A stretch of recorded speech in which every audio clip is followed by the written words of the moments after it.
E aí pessoal, tudo bem? Sejam bem-vindos a mais um vídeo aqui da Acrópole, hoje para falar do livro do Wisner Fraga.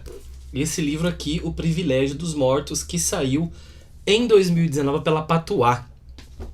É o primeiro livro que eu leio do autor, parece que ele já tem uma obra já bem significativa, mais de 10 livros.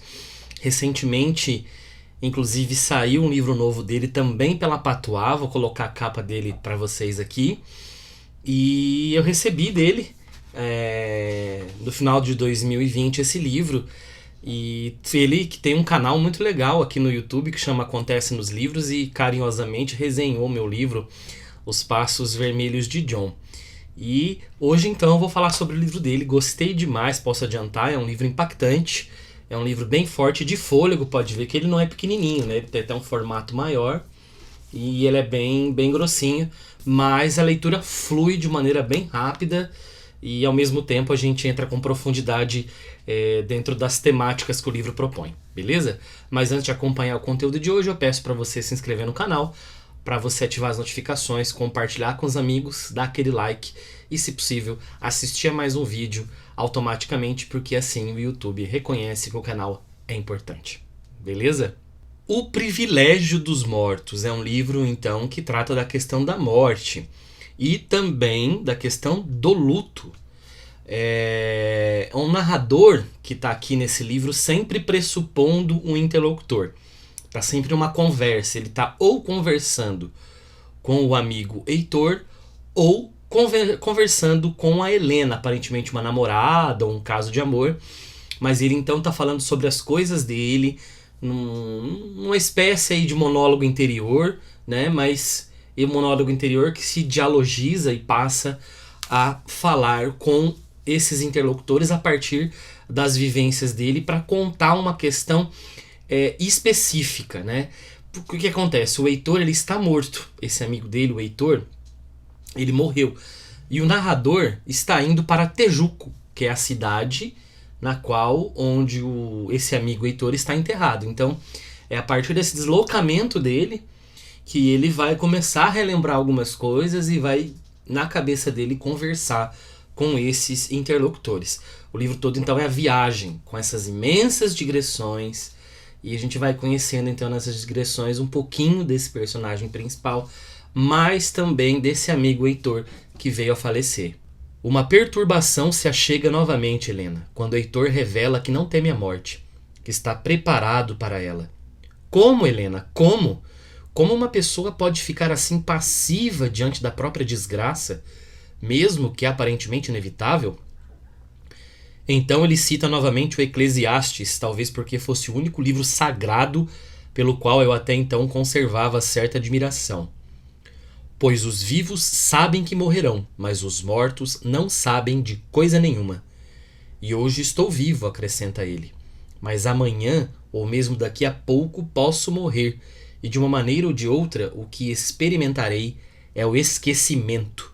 E não pode haver dor no esquecimento. E se não há dor, por que existiria sofrimento? A morte e o luto são os temas centrais e os temas adjacentes todos apontam para a questão da morte. Por exemplo, a religiosidade. O Heitor vem de uma família religiosa, ele é muito religioso e ele está passando por essa doença porque são dois jovens, tá? Aqui estamos falando de personagens jovens que são ali aparentemente universitários. Ou seja, a morte do Heitor é muito jovem, né? E ele convive a vida inteira com um problema de saúde, com uma doença que vai levá-lo à morte. E ele lida mais ou menos bem com essa doença, bem melhor do que o próprio narrador. Porque enquanto ele, como o Heitor é religioso, ele acredita que aquilo tem um porquê. E dentro dele ele se acalma. Já o narrador é revoltado com aquilo, ele odeia a religião. E ele não consegue compreender como um amigo lida daquele jeito com a possibilidade de morrer, né? Outra coisa muito forte no livro é a pulsão sexual. A gente está vendo o tempo todo essa pulsão sexual do narrador e o gozo quase como um escape possível dentro dessa vida que vai levar ao fim à morte, né? O orgasmo como a já chamada la petite mort, né? Então, de certa forma, está relacionado aí. E também a gente pode falar da mortes de animais outras mortes também, né? Porque tem um momento que o narrador ele faz um estágio no frigorífico e ele vai falar sobre a morte dos animais, sobre a maquiação da carne, e de como, por exemplo, um presunto parece que nunca um dia foi um ser vivo, de tamanha maquiação que se faz no produto para ele parecer algo limpo e natural, né? Então tem todas essas discussões. E a morte, então, vista pelo narrador e mostrada pelo narrador, não é uma morte como passagem, ou início de outra vida, indo para outro lugar, não. É a morte que é a podridão, é a putrefação, é a dor, é a finitude, é o nada, é o vazio, né? Num melhor estilo aí Augusto dos Anjos, né? Para quem gosta do poeta Augusto dos Anjos, ele gosta muito de trabalhar a finitude e a morte dessa maneira, e me parece que o autor também quis trabalhar de uma maneira muito, muito próxima a isso.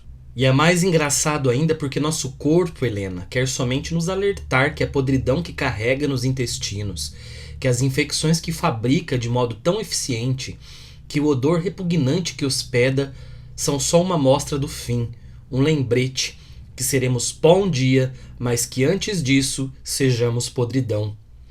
Que quando separamos o que é perfumado do que é fétido, estamos acatando a determinação da natureza, a advertência de um código cunhado com veemência em nosso espírito, que sequer podemos provar que existe, como se a vida fosse tudo o que cheirasse bem e a morte o oposto, a negação. A gente acompanha então essa doença do Heitor, né, os exames, os momentos complicados, a socialização desse amigo que é muito difícil, ele que é virgem e tem dificuldade em relacionar com outros amigos porque ele sofre preconceito, também com as mulheres, porque ele não desperta o interesse nas mulheres, né? Mas me parece que o livro é muito mais sobre o narrador do que sobre o próprio Heitor. Embora seja um desabafo do narrador em relação à tristeza da morte do amigo, é sobre ele mesmo que o livro fala, né? De como o narrador reage ao processo de doença do amigo, como ele vê o amigo definhando, e a possibilidade de perder o amigo, de ver como o amigo lida com aquilo, e depois que ele perde o amigo, como é que ele faz? Como é que ele faz para ressignificar a própria existência? Ou seja, como é que alguém já não existe mais, alguém que esteve aqui, que foi de carne e osso, e depois de um tempo não existir sequer vestígios da passagem dele, a não ser uma lápide com a inscrição de data de nascimento e data de morte, né? Alguém que se relacionou, que criou expectativas, que interferiu no mundo e agora que está sendo roído por vermes embaixo de uma lápide fria. Então é mais ou menos aí que eu vejo como o narrador se relaciona. Então a obra é mais sobre ele do que sobre o amigo, né? Para finalizar, na questão do estilo, eu acho que tem algumas coisas interessantes no livro que podem fazer com que aquela coisa, né, do estilo combinar com a temática, né? O livro não apresenta letras maiúsculas. A gente pode interpretar isso de várias maneiras. Não é o primeiro na literatura que fez isso, mas o livro não apresenta iniciais maiúsculas, né? Sei lá, de colocar todos como uma coisa só, a morte iguala a todo mundo, né? Pode ser uma interpretação bem livre, inclusive, tá?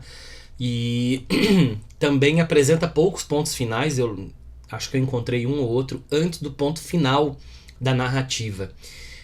Me parece aí que tem essa conexão entre temática e estilo, porque é como se o ponto final realmente marcasse a morte da qual o narrador fala tanto ao longo do livro.